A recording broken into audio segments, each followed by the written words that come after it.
வணக்கம். வாழ்க வளமுடன். திருக்கோயில் தரிசனத்தில் இப்போ சில நாட்களுக்கு முன்பு சென்று வந்த ஒரு கோயிலை பற்றி சொல்ல போகிறேன். அதில் பெருமாள் மலைங்கிற ஸ்ரீ பிரசன்ன வெங்கடாஜலபதி கோயிலுக்கு போகணுங்கிறது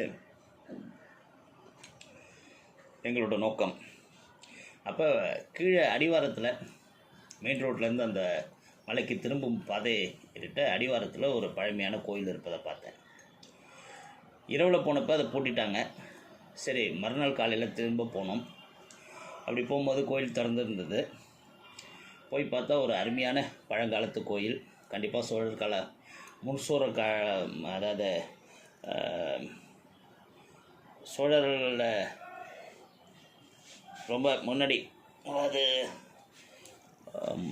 சோழர்கள் சிற்றரசர்களாக இருந்த காலகட்டங்களில் கட்டப்பட்ட கோயில் என்கிறது கட்டடக்கலையை பார்க்கும்போது தெரியுது. ஸ்ரீரங்கத்தில் எப்படி ரங்கநாதர் சயனித்த கோலத்தில் இருக்கிறாரோ அதே போல் பெருமாள் இங்கே சயனித்த கோலத்தில் இருப்பது ஒரு பெரிய ஆச்சரியமாக இருந்தது. ஏன்னா சாதாரண ஒரு பெருமாள் கோயில் நினச்சிட்டு போனோம்னா இங்கே ரங்கநாதராக காட்சி அளித்தார். சரி, கோயிலோட பேர் என்ன பண்ணால் கோவிந்தராஜ பெருமாள் கோயில்னு சொன்னாங்க. மற்றபடி அங்கே கோயிலை பற்றி சொல்கிறதுக்கு வேறு யாரும் இல்லை.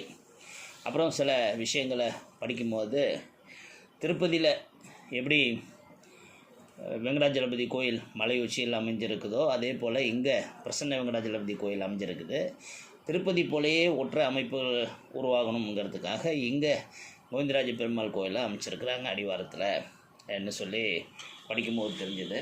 அதனால் பெருமாள் மலைக்கு போகிறவங்க பெருமாள் மலையை மட்டுமே தரிசித்துட்டு திரும்பாமல் கண்டிப்பாக இந்த ரங்கநாதரையும் சயனித்த கோலத்தில் இருக்கும் பெருமாளையும் தரிசித்துட்டு வாருங்கள்.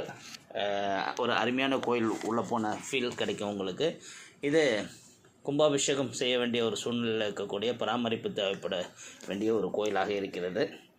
ஆனால் தரிசனம் செய்வதற்கு நமக்கு அதெல்லாம் ஒரு தடையே இல்லை. கண்டிப்பாக சயனித்த ரங்கநாதரை தரிசித்து வாருங்கள். வாழ்க வளமுடன்.